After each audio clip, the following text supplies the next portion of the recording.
Okay, hello again once everybody. This is John and this is the second video on how I do my team leaders and how I link everything together between my teams and the leaderboard and the ballpark and my ballpark sheets that I do.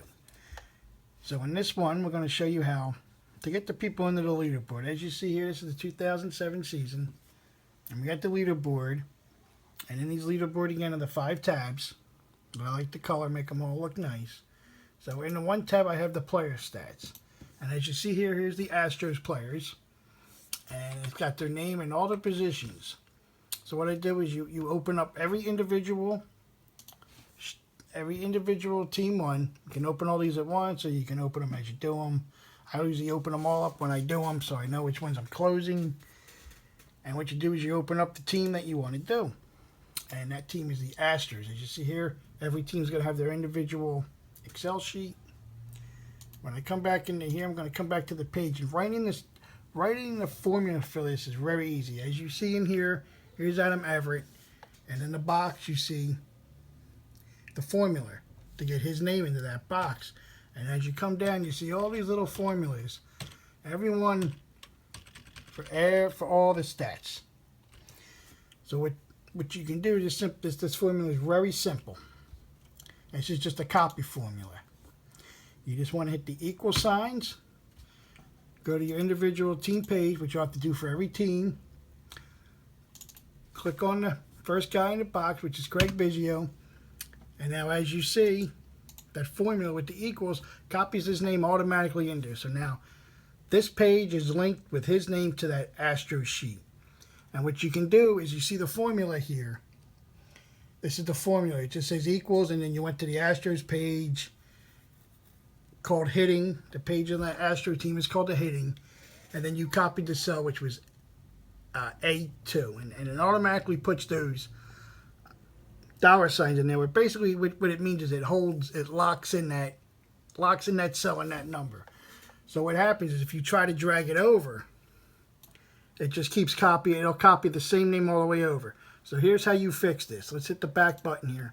So all you do is you come up here and you take out the dollar signs. You take out the dollar signs, leave it like that, and now what you just have is you have his formula in there with no dollar sign. Now what you can do is you can take this in the corner and drag it all the way over to the end. And what you see is it copied everything over. So what it copied was it copied everything over on this page all the way down the line. Now when you're done, you just come to the end here. Just come to the end of this block, which you're back into your player stats. And then you just go in the corner and you just drag it all the way down from A4 to Q4, and just drag it all the way down to the bottom of the team. And as you see, it takes all the players' names, and that's real easy to do. And what you do is you just do that for all the teams, which I've already have done. And that's how you get all the teams linked from your separate pages in the one page in the player stats. And that's step 1. Once you get that all situated, now you can start writing the formulas on what you want to do for the players, and I keep that on the same page, which nobody ever sees, because what everybody sees here is the final results. So in this Players tab, I do a few things in here to get this rolling. One, as you see over here, is all the players' batting averages. These are all the batting averages. Let me pull this up so that the formula is right for this. Okay, now the formula is right. Fix that. So these are all the batting averages. Your on base, slugging. So what you want to do is you want to keep the batting leaderboard, as you see here for the batting leaders. But you know, and I know, you don't want to include everybody. You want to include batters that have minimum amount of bats. We can write a formula for that, and that formula is real easy. And we come up here to where you want to put the average in. You must put it in a separate cell, which I put in U. And then we go little equals, and it says if D4, which is the amount of at-bats, the amount of the bats that the player has, is in cell D4. As you see, here's all the at-bats. And the formula we're going to write is if D4, the number of at-bats, is greater than 374 at-bats, which means at this stage in this league, which is now over, you had to have 375 at-bats. And then I voted for Q4, which says if the amount of at-bats in D4 is greater than 374, then take what the value is in Q4, comma, and then I said if it's in there, drop it into that cell, which basically says if the at-bats are more than 375, take the player's batting average, move it to this cell, but only if, and that's what the double quotations means. So as you see, this one's filled and this one's not because that player did not have the required amount of bats. And as you see, his at-bats were only 228, and that was for Adam Everett. Pretty simple, easy formula to write.